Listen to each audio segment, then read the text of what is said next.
അമ്മ മാതാവിനും തിരുകുമാരനും 1000 നന്ദി. എൻ്റെ പേര് ജിറ്റി ഫ്രാൻസിസ്. ഞാൻ വരുന്നത് ബാംഗ്ലൂർ സെൻറ്റ് മേരീസ് ഇടവക അംഗമാണ്.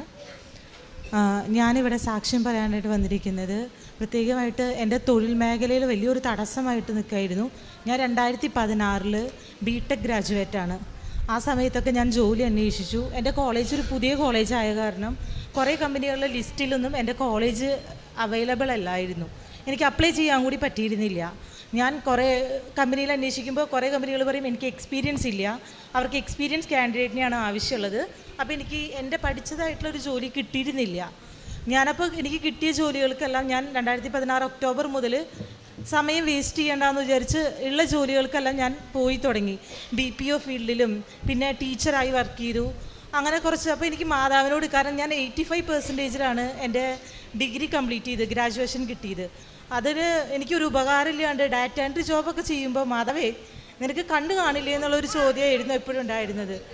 അത് കഴിഞ്ഞ് എൻ്റെ അമ്മ ഇവിടെ 2018 ആ സമയത്ത് ഇവിടെ വന്ന് ഉടമ്പടി എടുത്തു. അപ്പോൾ അമ്മ ആലപ്പുഴയിൽ പോയിട്ട് ഉടമ്പടി എടുത്തു എന്ന് പറഞ്ഞപ്പോൾ ഞാൻ പറഞ്ഞു, അമ്മ അടുത്തുള്ള പള്ളിയിലൊക്കെ മാതാവ് തന്നെയല്ലേ ഇരിക്കുന്നത്, പിന്നെ എന്തിന് ഇത്രയും ദൂരത്തേക്ക് പോയിട്ട് നിങ്ങൾ ഉടമ്പടി എടുക്കണത്? നിങ്ങൾ വെറുതെ ടൂറ് പോകാൻ വേണ്ടിയിട്ട് വരണതാവില്ല, നിങ്ങളുടെ ഫ്രണ്ട്സിൻ്റെ കൂടെ ടൂറ് പോകാനായിട്ടാണ് നിങ്ങൾ ഇത്രയും ദൂരത്തേക്ക് വരണത്, ഒരു ഉപകാരം ഉണ്ടാവില്ല, നിങ്ങൾ വെറുതെ ഛർദ്ദിക്കാൻ വേണ്ടിയിട്ട്. അമ്മയ്ക്ക് അറിയാം വയ്യായി ഉള്ളവരാണ് ഞാൻ അങ്ങനെ പറഞ്ഞത്. പിന്നെ അമ്മ പറഞ്ഞു, ഇല്ല നിനക്ക് വിശ്വാസം വരണമെങ്കിൽ യൂട്യൂബിൽ അവരുടെ ധ്യാന കേന്ദ്രത്തിലെ സാക്ഷ്യങ്ങളൊക്കെ കൊടുക്കുന്നുണ്ട്, നീ ഒന്ന് കണ്ടു നോക്കുമെന്ന് പറഞ്ഞു. അപ്പോൾ അമ്മേനെ ഇങ്ങോട്ട് വരണത് നിർത്താൻ വേണ്ടിയിട്ടാണ് ഞാൻ യൂട്യൂബ് സെർച്ച് ചെയ്തത്. കാരണം ഞാൻ എൻ്റെ ബുദ്ധിക്ക് മേലെ, അതായത് ദൈവമുണ്ട്, പോസിറ്റീവ് എനർജി ദൈവമുണ്ട്, പക്ഷേ ഇങ്ങനെ അത്ഭുതങ്ങളിലൊന്നും എനിക്കങ്ങനെ വലിയ വിശ്വാസമൊന്നും ഉണ്ടായിരുന്നില്ല. അത്ഭുതങ്ങൾ പ്രവർത്തിക്കണു, അതിലൊക്കെ വെറും തട്ടിപ്പാണ്, ആൾക്കാരെ കൂട്ടാനുള്ള ഒരു മാർഗമായിട്ട് മാത്രമാണ് ഞാൻ വിശ്വസിച്ചിരുന്നത്. കാരണം എൻ്റെ യുക്തിക്ക് അത് ചേർന്നിരുന്നില്ല. ഞാനപ്പോൾ യൂട്യൂബിൽ സാക്ഷ്യങ്ങൾ കണ്ടു, കുറേ സാക്ഷ്യങ്ങൾ കണ്ടു. വെറുതെ അമ്മയുടെ അടുത്ത് എന്ത് പറഞ്ഞ് അമ്മേനെ നിർത്താമെന്ന് വേണ്ടിയിട്ടായിരുന്നു. ആ സമയത്ത് കുറേ ട്രോളുകളൊക്കെ ഉണ്ടായിരുന്നു, കൃപാസനത്തെക്കുറിച്ച് കുറേ അധികം ട്രോളുകൾ കണ്ടു. അപ്പോൾ പിന്നെ എന്തിനാ ഇത്, ആ ട്രോളുകൾ സത്യമാണോ എന്നറിയാൻ വേണ്ടി വീണ്ടും ഞാൻ സാക്ഷ്യങ്ങൾ കണ്ടു തുടങ്ങി. അപ്പോൾ അതിൽ ഞാൻ ഒരു സാക്ഷ്യത്തിൽ പറയണ കേട്ടു, ഒരു ചേച്ചിക്ക് ജോലി ശരിയായി, അവർ ലേറ്റ് ക്യാൻഡിൽ പ്രയർ റിക്വസ്റ്റാണ് ഇട്ടത്. കൃപാസനത്തിൽ വന്ന ആ സമയത്ത് അവർക്ക് ഉടമ്പടി എടുക്കാൻ പറ്റുന്നുണ്ടായിരുന്നില്ല, പക്ഷെ അവർ പ്രയർ റിക്വസ്റ്റ് ഇട്ടു വന്ന്. ഞാനിത് ഓക്കെ അങ്ങനെയാ വെച്ചാൽ എനിക്കും ഇടാൻ പറ്റുള്ളൂ പ്രയർ റിക്വസ്റ്റ്. ഞാൻ ഇരിക്കുന്ന സ്ഥലത്ത്, ഞാൻ ബാംഗ്ലൂരാണ് ആ സമയത്ത് വർക്ക് ചെയ്തിരുന്നത്, ഞാൻ അവിടെ വെച്ചിട്ട് പ്രയർ റിക്വസ്റ്റ് ഇട്ടു, എനിക്കിങ്ങനെ ജോലി വേണം.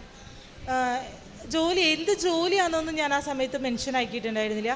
എനിക്കൊരു നല്ല ജോലി വേണം, മാതാവ് എനിക്കൊരു ജോലി തന്നെ അനുഗ്രഹിക്കണേന്ന്. അത് മാതാവിനെ ടെസ്റ്റ് ചെയ്യാൻ വേണ്ടി ഇട്ടിട്ടുള്ള ഒരു റിക്വസ്റ്റ് ആയിരുന്നു. പക്ഷേ മാതാവ് എനിക്ക് കുറച്ച് കാലതാമസം വന്നെങ്കിൽ കൂടെ എനിക്ക് 2020 മെയ്യിൽ എനിക്കൊരു ഇൻ്റർവ്യൂ വന്നു, ഒരു വലിയൊരു MNCയിൽ തന്നെ. ഞാൻ ആ സമയത്ത് അതിൻ്റെ ഇടയിലൊക്കെ കമ്പനികൾ മാറിയെങ്കിലും ഞാൻ സാക്ഷ്യങ്ങൾ കേൾക്കാറുണ്ട്. പതുക്കെ ഞാൻ കൃപാസനത്തിലേക്ക് അടുത്ത് തുടങ്ങി. ശരിക്കും മാതാവിനോട് ഓരോ കാര്യങ്ങളൊക്കെ ആവശ്യപ്പെടാൻ തുടങ്ങി. ഇവിടുത്തെ പ്രത്യക്ഷ പ്രാർത്ഥന ഞാൻ ഡൗൺലോഡ് ചെയ്ത് ഞാനും പ്രാർത്ഥിക്കാൻ തുടങ്ങിയിരുന്നു. ആ സമയത്ത് ഞാനിങ്ങനെ റിക്വസ്റ്റ് ഇട്ട് അങ്ങനെ ഒരു ഇൻ്റർവ്യൂ വന്നു. ഇന്ത്യയിൽ ടോപ്പ് 5 പെടുന്ന ഒരു കമ്പനിയാണ്. ഈ കമ്പനിയിൽ ഞാൻ ഇതിന് മുന്നേ അപേക്ഷിച്ചിട്ടുണ്ട്, പക്ഷേ എൻ്റെ കോളേജിൻ്റെ പേര് അതിലില്ലാത്ത കാരണം എനിക്കതിൽ അപ്ലൈ ചെയ്യാൻ പറ്റിയിരുന്നില്ല. പക്ഷേ ഈ പ്രാവശ്യം എനിക്ക് അവർ ഒരു മെയിലായിട്ട് അവരിങ്ങോട്ട് റിക്വസ്റ്റ് അയച്ചിട്ടാണ് ഞാൻ വന്നത്. ഞാൻ ആ ഇതിന് അവർക്ക് റിക്വസ്റ്റ് കൊടുത്തു, അവരെനിക്ക് റെസ്യൂം അയച്ചു കൊടുത്തു, അവരെന്നെ ഇൻ്റർവ്യൂവിന് വിളിച്ചു. ഇൻ്റർവ്യൂവിന് വിളിച്ചപ്പോൾ ഞാൻ കമ്പനിയിൽ എക്സ്പെക്റ്റ് ചെയ്ത ക്വസ്റ്റ്യൻസ് ഒന്നല്ല അവരെൻ്റെ അടുത്ത് ചോദിക്കുന്നത്. അവർ ഭയങ്കര ലോ ലെവൽ ക്വസ്റ്റ്യൻസ് ചോദിക്കണം. കാരണം എനിക്ക് ഡൗട്ട്, കുറേ ഫ്രോഡ്, ആ സമയത്ത് കുറേ ഫ്രോഡുലൻ്റ് ആയിട്ടുള്ള കുറേ ഇതുകളും ഇൻ്റർവ്യൂസൊക്കെ നടക്കുന്നുണ്ടായിരുന്നു. അപ്പോൾ അങ്ങനെ എന്നെ പറ്റിക്കാനായിരിക്കും, എൻ്റെ കയ്യിൽ നിന്ന് പൈസ വാങ്ങാനായിരിക്കും, തട്ടിപ്പായിരിക്കും എന്നാണ് ഞാൻ വിചാരിച്ചിരുന്നത്. ഞാൻ ഇൻ്റർവ്യൂ അറ്റൻഡ് ചെയ്തു.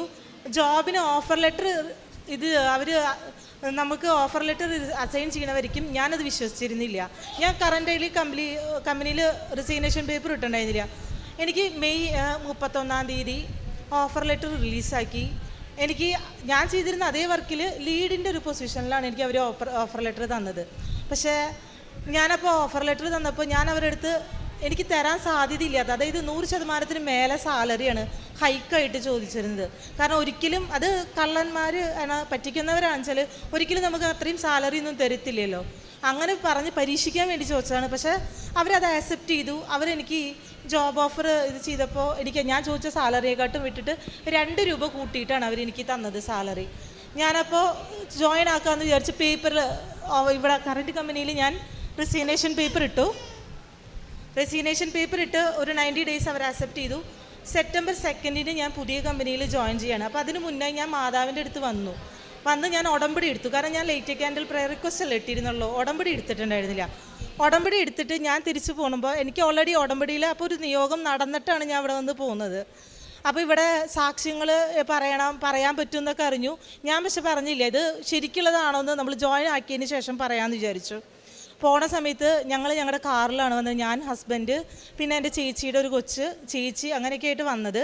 എടപ്പള്ളി അവിടുത്തെ ട്രോളിൻ്റെ അപ്പുറം കഴിഞ്ഞപ്പോൾ ഞങ്ങളുടെ വണ്ടി ആക്സിഡൻ്റ് ആയി. ഞങ്ങൾ ഇവിടെ നിൽക്കാനായിട്ട് ബുദ്ധിമുട്ട്, ഭയങ്കര തിരക്കാണ്, കാര്യങ്ങളാണ്, ഞങ്ങൾക്ക് തിരക്കിൽ നിൽക്കാൻ പറ്റുന്നില്ല, ഭയങ്കര ഉഷ്ണാണെന്നൊക്കെ പറഞ്ഞിട്ടാണ് ഞങ്ങൾ ഇവിടെ നിന്ന് പോയത്.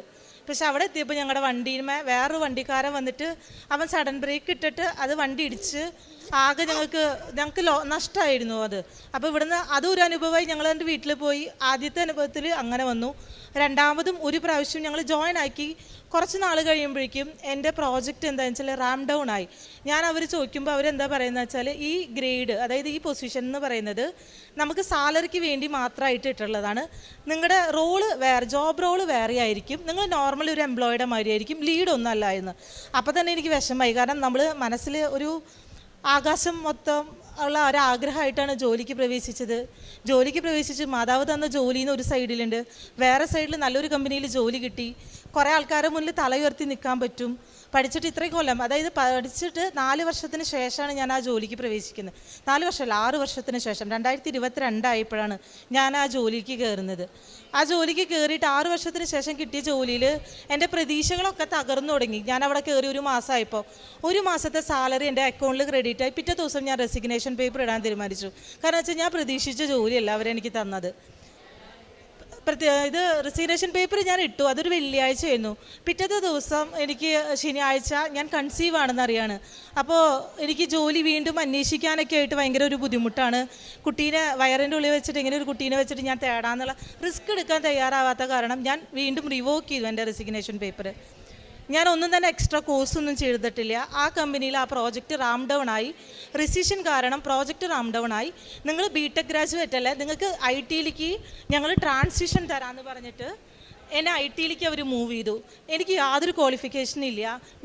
എനിക്ക് റെസിഗ്നേഷൻ പേപ്പർ ഇട്ടപ്പോൾ ഞാൻ മാതാവിൻ്റെ മുന്നിൽ പോയിട്ട് മാതാവിനോട് ഞാൻ പ്രാർത്ഥിക്കുക എന്നല്ല ചെയ്തത്, ഞാൻ പോയി വർത്താനം പറയുക ചെയ്ത്. മാതാവേ, ഞാൻ നിന്നെ വിശ്വസിച്ചിട്ട് വേറൊരു കമ്പനിയിൽ റെസിഗ്നേഷൻ കൊടുത്ത് ഞാൻ ഇവിടെ വരും ചെയ്തു. ഇപ്പോൾ 1 മാസത്തെ സാലറി ഉണ്ട്, ഞാൻ എങ്ങനെ റൺ ചെയ്യുമെന്ന് എനിക്കറിയില്ല. ഒരു കൊച്ചുമായിപ്പോൾ ഒരു ജോലിക്ക് താല്പര്യമില്ലാണ്ട് പോവാന്നുള്ളത് വളരെ ഒരു ബുദ്ധിമുട്ട് പിടിച്ച കാര്യമാണ്. എന്നെ നീ പരീക്ഷിക്കാൻ വേണ്ടിയിട്ടാവില്ല ഇതൊക്കെ ചെയ്തത്.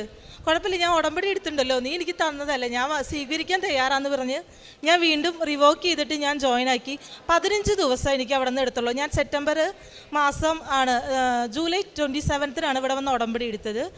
ഞാൻ ഉടമ്പടി എടുത്ത് ആ ഒരു 15-18 ദിവസത്തിനുള്ളിൽ മാതാവ് എന്ത് ചെയ്തെന്ന് വെച്ചാൽ എൻ്റെ ജോലിയുടെ കാര്യത്തിൽ ഒരു സംസാരിച്ചിട്ട് എനിക്ക് ട്രാൻസിഷൻ ഐ ടിയിലേക്ക് ഞാൻ മൂവായി. അതേ കമ്പനിയിൽ ഐ ടിയിൽ എൻ്റെ കഴിവ് കൊണ്ട് ഒരിക്കലും കിട്ടില്ല. ഇവിടെ അച്ഛൻ not by merit but by grace എന്ന് പറഞ്ഞിട്ട് അച്ഛൻ പറയുമ്പോൾ ഞാൻ എപ്പോഴും ചിന്തിക്കാറുണ്ട് എൻ്റെ യുക്തിക്ക്. അതെ, മാതാവ് പോയി ഇൻ്റർവ്യൂ അറ്റൻഡ് ചെയ്യും, മാതാവ് പറയും എന്തൊക്കെ വിവരദോഷ പറയുന്നത്. കുറേ എഡ്യൂക്കേറ്റഡ് അല്ലാത്ത അൺഎഡ്യൂക്കേറ്റഡ് പീപ്പിൾസിനെ നമുക്ക് പറ്റിക്കാൻ ഈസിയാണ്. അത് കാരണമാണ് ഇങ്ങനത്തെ കാര്യങ്ങളൊക്കെ നടക്കുന്നത്. അങ്ങനെ വിചാരിച്ച ഒരാളായ ഞാനാണ് ഇന്നിവിടെ നിന്ന് പറയുന്നത്. എനിക്ക് ഒന്നും തന്നെ ഞാൻ കോഴ്സ് പഠിച്ചിട്ടില്ല. എൻ്റെ കയ്യിൽ എൻ്റെ എഞ്ചിനീയറിംഗ് ഡിഗ്രി മാത്രമേ ഉള്ളൂ. എനിക്കിപ്പോൾ ഞാൻ ഒരു സോഫ്റ്റ്വെയർ എഞ്ചിനീയറായിട്ട് ഞാൻ വിചാരിച്ചതിനെക്കാട്ടും കൂടുതൽ സാലറിയിലാണ് ഇപ്പോൾ ഞാൻ വർക്ക് ചെയ്യുന്നത്. അത് കഴിഞ്ഞ് എനിക്ക് എൻ്റെ മോനെ ഞാനിവിടെ വന്ന് ഉടമ്പടി എടുത്തപ്പോൾ 6ാമത്തെ നിയോഗമായിട്ട് വെച്ചതാണ്. എൻ്റെ വീട്ടിൽ 5 മക്കളാണ്. അപ്പോൾ ഞങ്ങൾക്കൊരു ആങ്കൊച്ചിനെ വേണമെന്ന് പറഞ്ഞിട്ട് ഞാൻ വെറുതെ ഒരു നിയോഗം, എൻ്റെ കല്യാണം കഴിഞ്ഞ് അധികം വർഷമൊന്നും ആയിട്ടില്ല, 1 വർഷമായിട്ടുള്ളൂ. അപ്പം ഞാൻ നിയോഗം വെച്ചു എനിക്ക് ആങ്കൊച്ചിനെ വേണം. കാരണം വെച്ചാൽ 6ാമത്തെ നിയോഗം അവിടെ ഉടമ്പടിയുടെ ഇത് പറയുന്ന സമയത്ത് ആ ചേച്ചി പറഞ്ഞു നടക്കാത്ത നിയോഗങ്ങൾ വെക്കുക, മാതാവിന് ഇഷ്ടമുള്ളത് മാതാവ് തരട്ടെ എന്ന് പറഞ്ഞ് ഗ്യാപ്പ് ഫില്ല് ചെയ്യണ്ട, നിങ്ങൾ വേണമെങ്കിൽ അങ്ങനെ ഒഴിച്ചിട്ടോളാൻ പറഞ്ഞു. പക്ഷെ ഞാൻ എഴുതി എനിക്ക് 6ാമത് എനിക്ക് ആങ്കൊച്ചിനെ വേണം, ആങ്കൊച്ചിനെ തന്നെ തരാൻ വെച്ചാൽ അപ്പം മാതാവ് തരുന്ന ആൾ എനിക്ക് മനസ്സിലാവുമല്ലോ, അപ്പോൾ എനിക്ക് വേണമെന്ന്. ഞാൻ ഇവിടുന്ന് പോയി 1 മാസത്തിനുള്ളിൽ ഞാൻ കൺസീവായിട്ട് ഞാൻ ഹോസ്പിറ്റലിൽ പോയപ്പോൾ എനിക്ക് BP 140 മേലെ, ഹൈ ബ്ലഡ് പ്രഷർ. അപ്പോൾ ആദ്യത്തെ ഒരു എക്സൈറ്റ്മെൻറ്റിലായിരിക്കും എന്ന് വിചാരിച്ച് ഞങ്ങളത് ശ്രദ്ധിച്ചില്ല. ഡോക്ടർ പറഞ്ഞു BP ഇത്തിരി കൂടുതലാണ്, കുറച്ച് ശ്രദ്ധിച്ചോളൂ എന്ന് പറഞ്ഞു. പിന്നത്തെ തുടർച്ചയുള്ള ചെക്കപ്പുകളിലൊക്കെ പോയപ്പോഴും BP ആയി. 3ാമത്തെ മാസം അവർ 2ാമത്തെ മാസത്തിൽ സ്കാനിങ് വന്നു. സ്കാനിങ് വന്നപ്പോൾ അവർ പറഞ്ഞു കുഴപ്പമൊന്നുമില്ല, ശ്രദ്ധിച്ചാൽ മതി, ബെഡ് റെസ്റ്റ് എടുക്കണമെന്ന്. അപ്പോൾ എൻ്റെ ഈ ജോലിയും ഇതെല്ലാം കൂടിയിട്ട് എനിക്ക് ബെഡ് റെസ്റ്റ് കിട്ടുമോ എന്നറിയില്ല. പക്ഷെ മാതാവ് അതും നടത്തി തന്നു. ഞാൻ കുറച്ച് കഴിഞ്ഞ് എനിക്ക് 3-ാമത്തെ മാസമായി ഇപ്പോൾ NT സ്കാൻ ചെയ്യണം. 14 വീക്കിൽ NT സ്കാൻ ചെയ്യണം. NT സ്കാൻ ചെയ്തപ്പോൾ എനിക്ക് മൊത്തം പ്രോബ്ലമാണ്. എൻ്റെ റൈറ്റ് യൂട്ടറിൻ ആർട്ടറി വന്നിട്ട് അവർ വിചാരിക്കുന്ന ലെവലിനെക്കാട്ട് വിട്ട് അതിൻ്റെ PI 3% വിട്ട് കൂടുതലാണ്. അപ്പോൾ കുട്ടി വളരും തോറും കുട്ടിക്കുള്ള ബ്ലഡ് സർക്കുലേഷൻ കുറഞ്ഞു തുടങ്ങും. ഈ കുട്ടിക്ക് വളർച്ച എത്താണ്ട് ഒന്നില്ലെങ്കിൽ പ്രീമെച്ചർ ഒരു 8 മന്ത് വരയ്ക്കാണ് അവരുടെ ഒരു കാൽക്കുലേഷനിൽ ഈ കുട്ടീനെ നമുക്ക് വയറിൻ്റെ ഉള്ളിൽ വെക്കാൻ പറ്റുള്ളൂ. അതിന് മേലെ ഒന്നില്ലെങ്കിൽ ഓപ്പറേഷൻ ചെയ്ത് കുട്ടീനെ എടുക്കണം. പക്ഷേ ഓപ്പറേഷൻ ചെയ്യാൻ പറ്റത്തില്ല, കാരണം എനിക്ക് ഇഞ്ചക്ഷൻ ഭയങ്കര പേടിയാണ്. വെറുതെ ഒരു TT എടുക്കാൻ കൂടെ പോയാൽ കൂടെ എനിക്ക് BP കൂടും. മറ്റുള്ളവർക്ക് കുത്തണം കണ്ടാലേ ഞാൻ കരഞ്ഞു തുടങ്ങും. എനിക്ക് BP കൂടി ഭയങ്കരമായിട്ട് അതെനിക്കൊരു പ്രശ്നമാണ്. ആ സമയത്ത് ഞാനിത് ഓപ്പറേഷൻ ചെയ്യണത് പോസിബിൾ അല്ല, നോർമൽ ഡെലിവറിക്ക് ചാൻസും ഇല്ല. ഞാൻ എന്ത് ചെയ്തു എന്ന് വെച്ചാൽ മാതാവിൻ്റെ ഉടമ്പടി തൈലം എൻ്റെ വയറുമ്മ പുരട്ടിയിട്ട് പ്രാർത്ഥിച്ചു. മാതാവ്, നീയാണ് എനിക്ക് തന്നത്, നീ തന്നെ കാക്കണം. തുടർച്ചയായിട്ട് എനിക്ക് എന്ത് വരും എന്നൊന്നും അറിയില്ല. അബോട്ട് ചെയ്യാനായിട്ടുള്ളൊരു ഓപ്ഷനാണ് എല്ലാവരും പറയുന്നത്, പക്ഷേ അതെന്നെ കൊണ്ട് പറ്റത്തില്ല. കാരണം ഒരു കുഞ്ഞിനെ നശിപ്പിക്കുന്നതിനെക്കാട്ട് വലുത് എൻ്റെ ജീവൻ എടുത്തോളൂ നീ. ഞാനും എൻ്റെ ഹസ്ബൻഡും കൂടിയിട്ട് പ്രാർത്ഥിക്കാൻ തുടങ്ങി. എൻ്റെ ഹസ്ബൻഡും ഞാനും വയറുമ്മ കൈവച്ച് പ്രാർത്ഥിച്ചു തുടങ്ങി. ഇവിടുത്തെ സാക്ഷ്യങ്ങൾ ഓരോ പ്രാവശ്യം ഞാൻ ഡൗൺ ആയി പോകുന്നതോറും ഞാൻ ഇവിടുത്തെ ഓരോ സാക്ഷ്യങ്ങൾ കേൾക്കും, അച്ഛൻ്റെ ടോക്ക് കേൾക്കും. ഞാനിങ്ങനെ വെറുതെ ഇരുന്ന് ജോലി ചെയ്യാൻ വെച്ചാൽ കൂടെ അച്ഛൻ്റെ ടോക്ക് വെച്ചിട്ട് ഞാൻ കേൾക്കാൻ തുടങ്ങി. എൻ്റെ സൈഡിലുള്ള പോസിറ്റിവിറ്റീനെ ഞാൻ അതുവഴി ഇൻക്രീസ് ചെയ്യുമായിരുന്നു. കാരണം എനിക്ക് ഭയങ്കരമായിട്ട് നമ്മൾ യുക്തിക്ക് അനുസരിച്ച് പ്രവർത്തിക്കുന്ന ഒരാളായാലും ദൈവം ഉണ്ടെന്നുള്ളൊരു ചിന്ത വന്നു തുടങ്ങിയപ്പോൾ പിന്നെ വേറൊരു ആശ്രയം ഇല്ല ഇതിൽ. കാരണം വയറിൻ്റെ ഉള്ളിൽ കുഞ്ഞിനെ എനിക്ക് രക്ഷിക്കാൻ പറ്റത്തില്ല. എൻ്റെ 3-ാമത്തെ സ്കാനിങ്ങിൽ കൊച്ചിൻ്റെ സ്കാൻ ചെയ്യുമ്പോൾ ഒന്നും ഇവർക്ക് കൊച്ചിൻ്റെ ഇമേജ് ഒന്നും കറക്റ്റായിട്ട് കിട്ടുന്നില്ല. അപ്പോൾ അവർ പറയുന്നുണ്ട് കൊച്ച് ചിലപ്പോൾ ഉറങ്ങുന്ന കാരണമായിരിക്കും, നിങ്ങൾ വല്ല ഷുഗറിൻ്റെ എന്തെങ്കിലും ചോക്ലേറ്റോ അല്ലെങ്കിൽ ജ്യൂസ് എന്തെങ്കിലും കഴിച്ച് 2 അടി നടന്നിട്ട് വരൂ, കൊച്ചിൻ്റെ ഇമേജ് പ്രോപ്പറായിട്ട് കിട്ടുന്നില്ല എന്ന്. ഞാൻ എൻ്റെ 7 മാസത്തെ സ്കാനും അവസാനത്തെ 9-ാം മാസത്തെ സ്കാൻ വരയ്ക്കും എനിക്ക് കൊച്ചിൻ്റെ ഇമേജ് പ്രോപ്പർ അല്ലായിരുന്നു. ഞാനപ്പോൾ മാതാവിൻ്റെ അടുത്ത് പോയി, ഞങ്ങളുടെ പള്ളിയിൽ ഒരു ഉണ്ണീശോയുടെ ഫോട്ടോ ഉണ്ട്, ആ ഉണ്ണീശോയുടെ ഫോട്ടോ നോക്കിയിട്ട് പറയും, മാതാവേ എനിക്കും ആഗ്രഹമുണ്ട്, എല്ലാ അമ്മമാരുടെ മാതിരിയും ഞാനും ആഗ്രഹിച്ചിട്ടാണ് നിൽക്കണം എൻ്റെ മോൻ്റെ പടം സ്കാനിലെങ്കിലും ഒന്ന് കാണാൻ വേണ്ടിയിട്ട്. പക്ഷെ അതിനെനിക്ക് പറ്റുന്നില്ല. ഈ ഉണ്ണീശോയുടെ പടമാണ് ഞാൻ കാണുന്നത്. എനിക്ക് ഈ ഉണ്ണീൻ്റെ മാതിരി ഒരു ഉണ്ണീനെ തന്നിട്ട്, ഒരു കുഴപ്പമില്ലാത്തൊരു ഉണ്ണീനെ തന്നിട്ട് നീ അനുഗ്രഹിക്കണേ എന്ന് പറഞ്ഞ് ഞാൻ അവിടെ നിന്ന് പ്രാർത്ഥിക്കും. ഓരോ ദിവസം കുർബാനയ്ക്ക് പോകുമ്പോഴും എൻ്റെ കണ്ണിൽ നിന്ന് കണ്ണുനീരെ വരാം. കാരണം വെച്ചാൽ കുർബാന സ്വീകരിച്ചാൽ എനിക്ക് അവിടെ നോർമലായിട്ട് നിൽക്കാൻ പറ്റുന്നില്ല. കാരണം എന്ന് വെച്ചാൽ വയറിൻ്റെ ഉള്ളിൽ കുട്ടിക്ക് എന്തെങ്കിലും അംഗവൈകല്യം ഉണ്ടോ എന്ന് ഹോസ്പിറ്റലുകാർക്ക് ഡൗട്ടാണ്. അവർക്കാരും ഇതുവരെയും കൺഫേം ചെയ്തിട്ടില്ല. 7-ാം മാസത്തിലെ സ്കാനിൽ വെള്ളം കുറവാന്ന് പറഞ്ഞു. എനിക്ക് ഇവിടെ കേരളത്തിലത്തെ ചൂട് താങ്ങാൻ പറ്റുന്നില്ല, ഭയങ്കരമായിട്ട് സ്വെറ്റായി. എനിക്ക് അമ്നിയോട്ടിക് ഫ്ലൂയിഡ് വളരെയധികം കുറഞ്ഞു തുടങ്ങി. 32-ാമത്തെ ആഴ്ച വരയ്ക്കും ഇവർ പറഞ്ഞ ഡേറ്റ് 24-ാമത്തെ ആഴ്ചയാണ് എൻ്റെ അടുത്ത് പറഞ്ഞത്. അതിനുള്ളിൽ കൊച്ചൊന്നിനെ നമ്മൾ പുറത്തെടുക്കണം, അല്ലെങ്കിൽ പ്രീമെച്ചർ ഓട്ടോമാറ്റിക്കലായിട്ട് നോർമൽ ഡെലിവറിയിലൂടെ കൊച്ചു ജനിക്കും. പക്ഷേ പ്രീമെച്ചർ ബേബിയാണ്, NIC ഉള്ള ഹോസ്പിറ്റലിൽ ഞാൻ കൺസൾട്ട് ചെയ്യണമെന്ന്. ഞാൻ എൻ്റെ ത്രൂ ഔട്ട് ഡെലിവറി ജേർണിയിൽ ഞാൻ 10 ഹോസ്പിറ്റലിൽ വരയ്ക്കും കൺസൾട്ട് ചെയ്തു എൻ്റെ കൊച്ച് നോർമലാണോ എന്ന് അറിയാനായിട്ട്. പക്ഷേ അവിടെയൊക്കെ എനിക്ക് ഒരേ ഉത്തരം തരുന്നത് എന്തെങ്കിലും അബ്നോർമാലിറ്റി ഉണ്ടാവും, എന്തോ കുട്ടിയുടെ ഇമേജ് പ്രോപ്പർ അല്ല, കൊച്ചിന് കാല് കാണാനില്ല, സ്കാനിൽ നോക്കുമ്പോൾ കൈ കാണാനില്ല എന്നാണ്. ഞാൻ ഇതൊക്കെ സഹിച്ചിട്ട് മാതാവിൻ്റെ അടുത്ത് പ്രാർത്ഥിച്ച് ഉണ്ണീശോനെ കണ്ട് മുന്നോട്ട് നീങ്ങി. എൻ്റെ 9-ാം മാസം എത്തി. 9-ാം മാസം ജസ്റ്റ് കിടന്നിട്ടുള്ളൂ. പക്ഷേ 32-ാമത്തെ ആഴ്ചയിൽ എനിക്ക് പെപ്പ് എന്ന് പറഞ്ഞിട്ട് അത് 100 പേരിൽ ഒരാൾക്കാണ് വരുത്തുള്ളൂ. എൻ്റെ വയറിൻ്റെ അടിഭാഗത്തുനിന്ന് കാല് വരയ്ക്കും. ഉണരുകളാണോ ചൂട് കുരുക്കിനെക്കാട്ടും വലിയതായിട്ട് ഇങ്ങനെ ഉണരുകൾ, നമുക്ക് അതിൻ്റെ ഇറിറ്റേഷൻ നമുക്ക് സഹിക്കാൻ പറ്റുന്നില്ല. തൊട്ട് മുന്നത്തെ ആഴ്ച സ്കാനിങ്ങിന് പോയപ്പോൾ എൻ്റെ വയറിനുമേ ഒരു ഡോട്ട് കൂടിയില്ല, ഒരു മാർക്ക് കൂടിയില്ലാത്ത വയറിൽ മൊത്തം മാർക്കുകളായി. മാന്തി ഞാൻ തന്നെ പൊട്ടിച്ച് ഞാൻ കരഞ്ഞു വന്നിട്ട് മാതാവിൻ്റെ അടുത്ത്, മാതാവേ ഇത് എനിക്ക് സഹിക്കാൻ പറ്റണില്ല.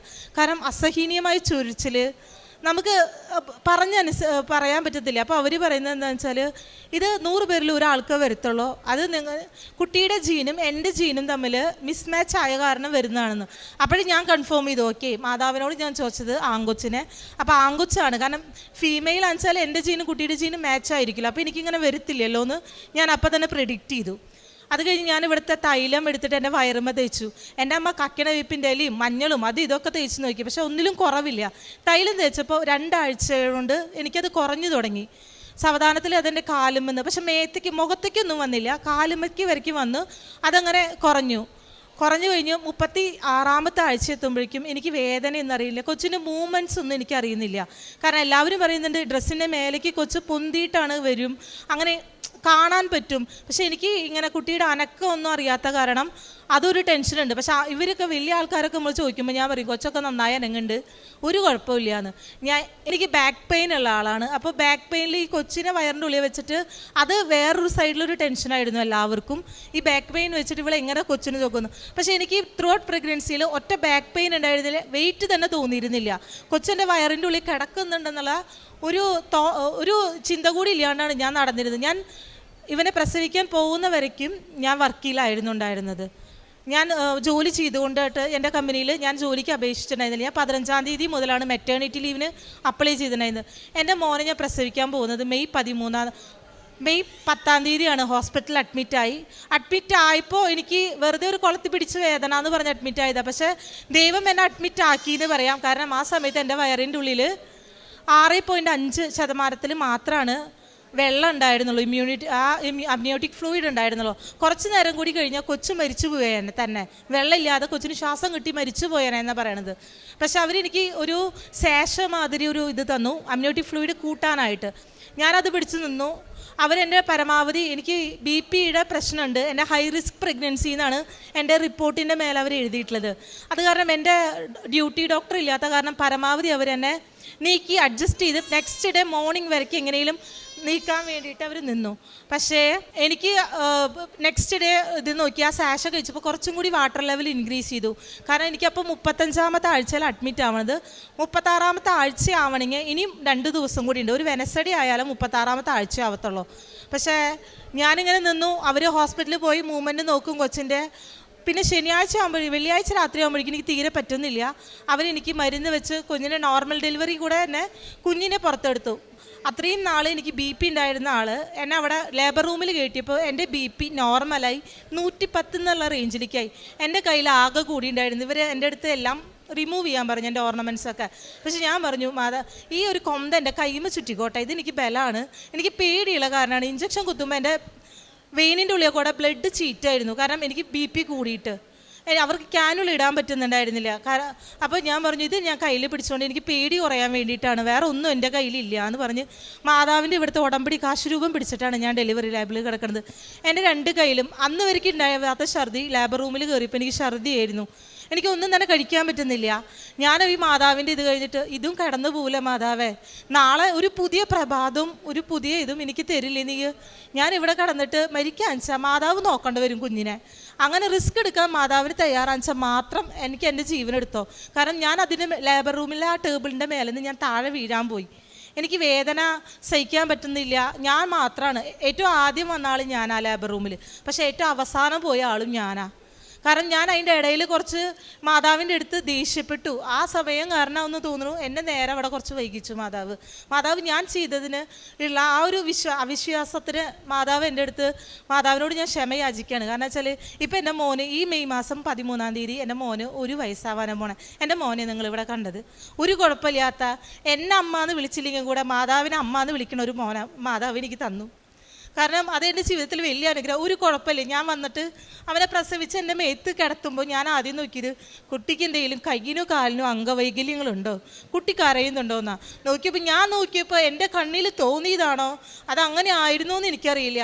ഞാൻ അവിടെ കണ്ടിരുന്ന എൻ്റെ ഉണ്ണീശോയുടെ ഫോട്ടോ രൂപത്തിൻ്റെ അതേ ചായയിൽ മുടിയുടെ ഇവിടെ ഇങ്ങനെ ചുരിച്ചു വെച്ചുള്ള ഒരു കുഞ്ഞുണ്ണീനെയാണ് എനിക്ക് കാണിച്ചു തന്നത്. എൻ്റെ മോൻ വളരെ വെയിറ്റ് കുറവായിരുന്നു. പക്ഷേ എനിക്ക് എടുത്ത് നടക്കാനുള്ളൊരു ഉണ്ണീനെയാണ് ഞാൻ ചോദിച്ചത്. അപ്പോൾ ഇപ്പോൾ എനിക്ക് ബാക്ക് പെയിൻ ഉള്ള കാരണമായിരിക്കാം ഉണ്ണീനെ വെയിറ്റ് കുറവിൽ തന്നതെന്നാണ് ഞാൻ വിശ്വസിക്കുന്നത്. ഇത് കഴിഞ്ഞ് ഉണ്ണീൻ്റെ ഭക്ഷണം കഴിക്കാൻ കുറച്ച് പിന്നോട്ടാണ്. അപ്പോൾ ഞാൻ ഇവിടുത്തെ കൊണ്ടുപോയാൽ വെഞ്ചിരിച്ച് ഉപ്പിട്ടിട്ട് ഭക്ഷണം കൊടുക്കാൻ തുടങ്ങി. അന്ന് മുതൽ അവൻ വായ തുറന്നു തുടങ്ങി. ഞാനിവിടെ ഇരുന്നിട്ട് ഇവിടുത്തെ അച്ഛൻ്റെ സ്പീച്ച് വെക്കും. കാരണം ഞങ്ങൾക്ക് ഇവിടെ വന്നിട്ടൊന്നും പ്രാർത്ഥിക്കാനുള്ള ഒരു അവസ്ഥയല്ല. ഞങ്ങൾ ബാംഗ്ലൂരാണ് നിൽക്കുന്നത്. അപ്പോൾ ഞങ്ങൾ വെക്കുമ്പോൾ ഇവൻ കൈ ഇടിച്ചിട്ട് ഇവൻ വായ തുറക്കുമ്പോഴാണ് ഞാൻ അവന് ഭക്ഷണം കൊടുത്തുകൊണ്ടിരിക്കുന്നത്. അത് കഴിഞ്ഞ് ഞാൻ ഇവിടെ വന്നു. എനിക്ക് ചിക്കൻ ബോക്സ് വന്നു. ഈ നൊയമ്പിൻ്റെ ഓശാന ബുധനാഴ്ച എനിക്ക് ചിക്കൻ ബോക്സ് വന്നു. എനിക്ക് തന്നെ തോന്നി അത് ചിക്കൻ ബോക്സാണ്. ഞാൻ കുർബാന കഴിഞ്ഞ് വന്നപ്പോഴേക്കും എൻ്റെ മുഖത്തൊക്കെ ബ്ലിസ്റ്റേഴ്സ്, അതിൻ്റെ പോളങ്ങൾ വന്നു തുടങ്ങി. ആകെ കുറച്ച് വന്നു തുടങ്ങിയപ്പോഴും കുഞ്ഞും ഭർത്താവും മാത്രമേ ഉള്ളൂ ഞങ്ങളുടെ കൂടെ പാരൻസ് ആരുമില്ല. ഭർത്താവ് കുഞ്ഞിനെ നോക്കണം, ഞങ്ങൾ രണ്ടുപേരും വർക്ക് ചെയ്യുന്നുണ്ട്. ഇതിൻ്റെ ഇടയിൽ എനിക്ക് എന്താ ചെയ്യേണ്ടതെന്ന് അറിയില്ല. ഞാൻ പതുക്കെ അപ്പുറത്തെ റൂമിലേക്ക് മാറി. എൻ്റെ കയ്യിൽ ആകെ കൂടി ഇവിടുന്ന് വെഞ്ചിരിച്ച തൈലും ഉപ്പും, പിന്നെ ഞാൻ ഇവിടുന്ന് കഴിഞ്ഞ പ്രാവശ്യം ഉടമ്പടി എടുത്ത് പോയപ്പോൾ ഉണ്ടായിരുന്ന കുഞ്ഞൊരു മാതാവിൻ്റെ സ്റ്റാച്ചും ആ പ്രത്യക്ഷീകരണത്തിൻ്റെ ബുക്കും ഞാൻ അപ്പുറത്തെ റൂമിലേക്ക് മാറി കിടന്നു. ഞാൻ എൻ്റെ മേലെ ആ മാതാവിൻ്റെ സ്റ്റാച്ചു വെച്ചിട്ട്, മാതാവേ എനിക്കിത് ചിക്കൻ ബോക്സ് ആണെന്നും അറിയില്ല, ഒന്നും അറിയത്തില്ല, പക്ഷേ നീ എന്നെ കാത്തോളണം. എനിക്ക് ലീവ് പറയണമെങ്കിൽ, എൻ്റെ ഓഫീസിൽ ലീവ് കിട്ടണമെങ്കിൽ ഞാൻ ഇത് കൺഫേം ആക്കണം. അതിന് തിങ്കളാഴ്ച വരയ്ക്കും ഞാൻ വെയിറ്റ് ചെയ്യണം. തിങ്കളാഴ്ചയാണ് എനിക്ക് ഡോക്ടറിന് അപ്പോയിൻമെൻറ്റ് കിട്ടത്തുള്ളൂ. അതുവരെയ്ക്കും എൻ്റെ കുഞ്ഞിന് പാല് കൊടുക്കണതാ. ഞാൻ എങ്ങനെ പാല് കൊടുക്കുക? ഇനി ഭക്ഷണം കൊടുക്കണമെങ്കിൽ ഞാൻ കൊടുത്താലേ കഴിക്കുള്ളൂ. ഇവന് ഞാൻ എടുത്തിട്ടുണ്ട്. ഇവന് വന്നു കഴിഞ്ഞാൽ എനിക്ക് എങ്ങനെ അവനെ മാനേജ് ചെയ്യാമെന്ന് കൂടെ അറിയത്തില്ല. മാതാവ് ഇനി നോക്കണേന്ന് പറഞ്ഞ് ഞാൻ അവിടെ കിടന്നു. കഞ്ഞി വെച്ച് തന്നതിൽ ഞാൻ ഇവിടുന്ന് വെഞ്ചരിച്ച ഉപ്പും, പിന്നെ എൻ്റെ മേത്തൊക്കെ ഈ പോളങ്ങൾ വന്നിട്ടുള്ള പോളത്തിലൊക്കെ ഞാൻ എന്ത് ചെയ്തു, ഇവിടുത്തെ തൈലം എടുത്ത് പുരട്ടാൻ തുടങ്ങി. ചൊവ്വാഴ്ചയായി, തിങ്കളാഴ്ച ഡോക്ടറിൻ്റെ അടുത്ത് കൺഫേം ചെയ്തു ചിക്കൻ ബോക്സ് ആണ്. കാരണം കയ്യിലുള്ള ബ്ലിസ്റ്റേഴ്സ് കണ്ടപ്പോൾ തന്നെ അവർ പറഞ്ഞു ഇത് ചിക്കൻ ബോക്സ് ആണ്, നിങ്ങൾ കുഞ്ഞായിട്ട് അത്ര ഇതാവരുത്, നിങ്ങൾ കുഞ്ഞിനെ കുറച്ച് മാറ്റി നിർത്തണം എന്ന് പറഞ്ഞു. നിങ്ങൾ ഐസൊലേറ്റഡ് ആയിട്ട് ഹോം ഐസൊലേഷനിൽ കഴിയണമെന്ന് പറഞ്ഞു. എനിക്ക് ഹോം ഐസൊലേഷനിൽ പോയിട്ട് അവൻ്റെ അടുത്തുനിന്ന് മാറി നിൽക്കുക, 1 മിനിറ്റ് മാറി നിൽക്കാൻ കൂടി അവൻ സമ്മതിച്ചിട്ടില്ല. ഞാൻ എൻ്റെ കുഞ്ഞിൻ്റെ കൂടെ എഴുതി നിൽക്കുന്നുണ്ടായിരുന്നത്. മാതാവ് അതും വരുത്താതെ എന്നെ സഹായിച്ചു. കാരണം ചൊവ്വാഴ്ച ആയപ്പോഴാണ് എനിക്ക് മൊത്തം ത്രൂഔട്ട് ബോഡി എനിക്ക് പൊളങ്ങൾ പൊന്നു. ഞാൻ എല്ലാ സ്ഥലത്തും മാതാവിൻ്റെ ഈ തൈലം പറ്റി. പിന്നെ ഞാൻ ഉപ്പ് ഭക്ഷണത്തിലിട്ട് കഴിക്കാൻ തുടങ്ങിയപ്പോൾ ചൊവ്വാഴ്ച പൊന്തിയത് ഒരിക്കലും എല്ലാവരും, എൻ്റെ അമ്മ വന്ന് പറഞ്ഞു 7 ദിവസം അല്ലെങ്കിൽ 21 ദിവസമാണ്. എനിക്ക് പൊന്തിയതെന്ന് വെച്ചാൽ കറുപ്പ നിറമുള്ളതാണ്. അപ്പോൾ ഭയങ്കര ദിവസങ്ങൾ പിടിക്കും അത് പോവാനായിട്ട്. ഇനിയുള്ളത് വെള്ളിയാഴ്ചയാണ്. അപ്പോൾ കുമ്പസാരിച്ചിട്ടില്ലേ ഞാൻ. എനിക്ക് വെച്ചാൽ കുമ്പസാരിച്ച് കുർബാന സ്വീകരിക്കണം. കാരണം എൻ്റെ മോൻ്റെ ആദ്യത്തെ നോയമ്പാണ്. ഞാൻ അവന് എന്ത് കാണിച്ചു കൊടുക്കണം, അതാണ് അവൻ്റെ ജീവിതത്തിൽ ഉണ്ടാവാന്നുള്ള ഒരു ബോധ്യം എനിക്കുള്ള കാരണം ഞാൻ കുമ്പസാരിക്കാൻ പോകണം, കുർബാന സ്വീകരിക്കണം എന്നുള്ള ഒരാഗ്രഹം എന്നിൽ വളരെ ഇതായിട്ട് നിൽക്കുമായിരുന്നു. ഞാൻ അവിടെ കിടന്ന് പ്രത്യക്ഷീകരണ പ്രാർത്ഥന ചൊല്ലി. എനിക്ക് വേറെ ഒന്നും ചെല്ലാൻ പറ്റില്ല, വേറെ ഒന്നും ചെയ്യാൻ പറ്റില്ല. അതിൻ്റെ ഉള്ളിൽ ഞാൻ തന്നെ കിടന്ന് പ്രാർത്ഥന ചൊല്ലി മേത്ത് വെളിച്ചെണ്ണയൊക്കെ തേച്ച് ഞാൻ അവിടെ കിടക്കാം. അപ്പോൾ ഇവർ പറയുന്നുണ്ട്, എൻ്റെ അടുത്ത് പറയുന്നത് വെച്ചാൽ ഡെയിലി കുളിക്കാനാണ് പറയുന്നത്. പക്ഷേ ഇവർ ഒരു സൈഡിൽ നിന്ന് പറയുന്നുണ്ട് ഡെയിലി കുളിക്കാൻ പാടില്ല, ഇതിന് 7 ദിവസം കഴിഞ്ഞാൽ കുളിക്കാൻ പാടുള്ളൂ. ഞാൻ രണ്ടും കൽപ്പിച്ച് 2 നേരം വെളിച്ചെണ്ണ തേച്ച്, മാതാവിൻ്റെ വെളിച്ചെണ്ണ തേച്ച് കുളിക്കാൻ തുടങ്ങി. വെറും 4 ദിവസമാണ് എൻ്റെ മേത്ത് ഈ പൊളങ്ങൾ നിന്നുള്ളൂ. 4 ദിവസത്തിനുള്ളിൽ അത് എങ്ങനെ പോയി എന്നൊന്നും എനിക്കറിയില്ല. എൻ്റെ മുഖത്ത് മേത്ത് ആൾക്കാർ കാണാവുന്ന ഇടത്തിലുള്ള എല്ലാ പൊളങ്ങളും പോയി. കാരണം വെച്ചാൽ എനിക്ക് പള്ളിയിൽ നിൽക്കുമ്പോൾ നാണക്കേടല്ലേ. ആ പൊളങ്ങളൊക്കെ എനിക്ക് മാതാവ് മാറ്റി തന്നു. കാരണം എൻ്റെ മോൻ പൊട്ടിക്കിച്ചില്ല, ഒറ്റ പൊളങ്ങളും വന്നില്ല. എൻ്റെ മോനും ഹസ്ബൻഡിനും ഒരു കുഞ്ഞു പൊളം കൂടി വരുത്താണ്ട് മാതാവ് അത് മാറ്റി തന്നു. പിന്നെ ഞാൻ ഇവിടുന്ന് പ്രേക്ഷിത പ്രവർത്തനമായിട്ട് ഞാൻ ചെയ്തിരുന്നത്, ഞാൻ വർക്ക് ചെയ്യുന്ന ആളെ എനിക്ക് വേറെ ഇവിടുത്തെ പത്രങ്ങൾ ഞാൻ പ്രാർത്ഥിച്ച് കൊടുക്കാൻ തുടങ്ങി. എനിക്ക് വിശ്വാസം വന്നു തുടങ്ങിയപ്പോൾ ഞാൻ എൻ്റെ വിശ്വാസത്തിന് ഞാൻ എൻ്റെ മോനെയും കൊണ്ടുപോയിട്ടാണ് ഞാൻ പത്രം കൊടുക്കാൻ തുടങ്ങിയത്.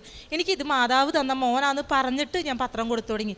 കുറേ പേര് എൻ്റെ അടുത്ത് വേണ്ട ഞങ്ങളുടെ കയ്യിൽ ഉണ്ടെന്ന് പറയും. ഞാൻ അപ്പോൾ കൊടുക്കില്ലേ ചേച്ചി, ഞാൻ പിന്നെ വേറെ ആർക്കെങ്കിലും കൊടുത്തോണ്ടെന്ന് പറഞ്ഞ് തിരിച്ചു വാങ്ങും. പിന്നെ ഞാനിവിടുന്ന് ഈ യൂട്യൂബിലത്തെ സാക്ഷ്യങ്ങളും ഇവിടുത്തെ പ്രാർത്ഥനകളും ഞാൻ ഷെയർ ചെയ്യാൻ തുടങ്ങി, യൂട്യൂബ് വഴി ഷെയർ ചെയ്യാൻ തുടങ്ങി. ഇതും കഴിഞ്ഞിട്ട് എനിക്ക് തോന്നിയപ്പോൾ എൻ്റെ അടുത്ത് ജോലിയില്ല എന്ന് പറയുന്ന ആൾക്കാർക്ക് ഞങ്ങൾ ലിങ്ക്ഡിൻ എന്ന് പറഞ്ഞിട്ടൊരു വെബ്സൈറ്റ് ഉണ്ട്. ഇപ്പോൾ വർക്ക് ചെയ്യുന്ന കുറച്ച് പേർക്ക് അറിയാം. ഞാനതിൽ ആക്റ്റീവായിട്ടുള്ള ഒരാളാണ്. അപ്പോൾ ഞാൻ എന്ത് ചെയ്തു, അതുവഴി ഇവിടുത്തെ കൃപാസനത്തെ കുറിച്ചിട്ട് നിങ്ങൾക്ക് മദർ മേരിയിൽ ട്രസ്റ്റ് ഉണ്ടോ, ഇങ്ങനെ കൃപാസനം എന്ന് പറഞ്ഞൊരു ചർച്ച് ഉണ്ട് ആലപ്പുഴ, എനിക്ക് ഇങ്ങനെ ഒരു ജോബ് കിട്ടിയത് അതുവഴിയാണ്, നിങ്ങളൊന്ന് ലൈറ്റ് ക്യാൻഡിൽ പ്രയർ റിക്വസ്റ്റ് ഇട്ട് പ്രയർ ഒന്ന് കണ്ടു നോക്കൂ, സാക്ഷ്യങ്ങളൊന്ന് കണ്ടു നോക്കൂ എന്ന് പറഞ്ഞ് ഞാൻ അവർക്ക് ഇൻഫർമേഷൻ ഇങ്ങനെ കൊടുക്കാൻ തുടങ്ങി. അപ്പോൾ എൻ്റെ ജീവിതത്തിൽ ഞങ്ങൾ പുതിയ തീരുമാനങ്ങൾ, ഞാൻ ഓരോ പ്രാവശ്യം ഓരോന്ന് ചെയ്യുമ്പോഴും മാതാവ് എൻ്റെ ജീവിതത്തിൽ പുതിയ പുതിയ കാര്യങ്ങൾ, അത്ഭുതങ്ങൾ പ്രവർത്തിക്കാൻ തുടങ്ങി. ഞാൻ മടിച്ചു നിന്ന ബാംഗ്ലൂർ നിങ്ങൾക്കറിയാലോ, എല്ലാവരും നമ്മളതിനെ ഒരു മാതിരി നോക്കാൻ തുടങ്ങും. നമ്മൾ ഈ പത്രമൊക്കെ കൊടുക്കുമ്പോൾ അവർക്ക് നമ്മളോട് ചെറിയ പുച്ഛമൊക്കെ തോന്നും. ഞാൻ അതും വെച്ചിട്ട് മാതാവിൻ്റെ ചേച്ചിക്ക് ഞാൻ ഒരു പത്രം തന്നോട്ടെ കൃപാസനത്തിലെ, എനിക്ക് വേറെ എവിടെയും കൊടുക്കാനൊന്നും പറ്റത്തില്ലെങ്കിലും ഞാൻ ഞങ്ങളുടെ പള്ളിയിൽ പോയിട്ട് കൃപാസനത്തിലെ പത്രം കൊടുക്കാൻ തുടങ്ങി. പിന്നെ ഇവിടെയുള്ള എനിക്ക് പ്രേക്ഷിത പ്രവർത്തനമായിട്ട് പിന്നെ കാരുണ്യ പ്രവർത്തനങ്ങളായിട്ട് എനിക്ക് ചെയ്യാൻ പറ്റുന്നത്, എൻ്റെ കയ്യിലുള്ള സാലറിയിൽ നിന്ന് കുറച്ച് എമൗണ്ട് എൻ്റെ അടുത്ത് പൈസ ചോദിച്ചിട്ട് ആരുമില്ല, അവർക്ക് എന്തെങ്കിലും സഹായം ചെയ്യണമെന്ന് പറഞ്ഞ് എൻ്റെ അമ്മ പറയുമ്പോൾ ഞാൻ അവർക്ക് എൻ്റെ അടുത്ത് പറയും, അമ്മ പറയും നീ വേണമെങ്കിൽ അവരുടെ അടുത്ത് ഡയറക്റ്റായിട്ട് വർത്താനം പറഞ്ഞിട്ട് കൊടുത്താൽ മതി, കാരണം പൈസയല്ലേ കൊടുക്കണം, നിനക്ക് വിശ്വാസം വരണമെങ്കിൽ. പക്ഷേ ഞാൻ എൻ്റെ അവിശ്വാസം മാറ്റി. അന്ന് മുതൽ ഞാൻ പറഞ്ഞു, അമ്മ എനിക്ക് ആരും കാണണ്ട, അമ്മ തന്നെ കൊടുത്താൽ മതി, എനിക്ക് വേണ്ടി പ്രാർത്ഥിക്കാൻ പറഞ്ഞാൽ മതി, എനിക്ക് വേണ്ടി വേണ്ടിയിട്ട്, മാതാവിൽ വിശ്വാസം, അടിയുറച്ച വിശ്വാസത്തിന് എൻ്റെ മോൻ വളരാൻ വേണ്ടിയിട്ട് എനിക്ക് വേണ്ടി പ്രാർത്ഥിക്കാൻ പറഞ്ഞാൽ മതി എന്ന് പറഞ്ഞിട്ട് ഞാൻ എൻ്റെ കയ്യിൽ എൻ്റെ കല്യാണത്തിന് കുറേ, നമ്മുടെ ഇവിടെ കല്യാണങ്ങൾക്ക് നിറയെ പൈസ കൂടിയ സാരികളൊക്കെ ആവില്ല എടുക്കുക. ഞാനതിൽ വില കൂടിയ സാരി ഒരു പ്രാവശ്യമൊക്കെ എടുത്തിട്ടുള്ളൂ. ആ സാരികൾ കല്യാണത്തിന് ഡ്രസ്സില്ല എന്ന് പറഞ്ഞു വരുന്ന ഓരോ ചേച്ചിമാർക്കും ഓരോ പെൺകുട്ടികൾക്കും ഒക്കെ ഞാനത്, എൻ്റെ ഡ്രസ്സുകൾ ഞാൻ അവർക്ക് ദാനം ചെയ്തു. അപ്പോഴൊക്കെ ഞാൻ അവരോട്, എൻ്റെ ഡ്രസ്സുകളാണ്, നിങ്ങൾ എനിക്ക് പ്രാർത്ഥിച്ചാൽ മതി, ഞാൻ ഒരൊറ്റ പ്രാവശ്യം ഇട്ടിട്ടുള്ളൂ, നിങ്ങൾക്ക് ബുദ്ധിമുട്ടാണെന്ന് എടുക്കരുത്, എനിക്ക് ഈ ഡ്രസ്സുകളാണ് ഇപ്പം എൻ്റെ കയ്യിൽ, പൈസ അത്രയ്ക്കും കൊടുക്കാനില്ലാത്ത കാരണമാണ് ഞാൻ നിങ്ങൾക്ക് തരുന്നത്, നിങ്ങൾക്ക് ഇഷ്ടമുണ്ടെങ്കിൽ മാത്രം എടുക്കാമെന്ന് പറഞ്ഞ് ഞാൻ ഡ്രസ്സുകൾ കൊടുക്കാൻ തുടങ്ങി. പിന്നെ ആശുപത്രിയിലേക്കൊന്നും പോയിട്ട് എനിക്ക് ഇപ്പോൾ ഈ കുഞ്ഞിനെ വെച്ചിട്ട് വേറെ ഒന്നും ചെയ്യാനായിട്ട് പറ്റത്തില്ല. അപ്പോൾ എൻ്റെ വീടിൻ്റെ അപ്പുറത്ത് ഉള്ള വീട്ടിൽ അവരുടെ ഹസ്ബൻഡിന് ഓപ്പറേഷൻ കഴിഞ്ഞ് കിടക്കുക. എൻ്റെ മോനെക്കാട്ട് വിട്ട് ഒരു മാസം താഴെയുള്ള ഒരു കുഞ്ഞാണ് അവിടെ. അപ്പോൾ ഞാൻ അവർക്ക് എന്നെക്കൊണ്ട് പറ്റാവുന്നത് എൻ്റെ ജോലികളെല്ലാം വെച്ചിട്ടും ഞാൻ അവർക്ക് ഭക്ഷണം ഉണ്ടാക്കി കൊടുത്തു. അവർക്ക് ഹോസ്പിറ്റലിലേക്ക് പോകുന്നതിനുള്ള ഭക്ഷണം, ആ കുഞ്ഞിനുള്ള ഭക്ഷണം, അങ്ങനത്തെ കുഞ്ഞു കുഞ്ഞു സഹായങ്ങൾ എന്നെക്കൊണ്ട് ചെയ്യാൻ പറ്റിയിട്ടുള്ളൂ. പക്ഷേ അമ്മ മാതാവ് എനിക്ക് തന്നിരിക്കുന്ന അനുഗ്രഹങ്ങൾ ഞാൻ ചെയ്ത സഹായത്തിനേക്കാൾ ഒത്തിരി മേലെയാണ്. എനിക്കിപ്പോൾ എങ്ങനെ നന്ദി പറയണമെന്നൊന്നും അറിയില്ല. ഞാൻ പറയുന്ന സാക്ഷ്യം നിങ്ങൾക്ക് എത്ര പേർക്ക് വിശ്വാസമാവുമെന്ന് അറിയില്ല.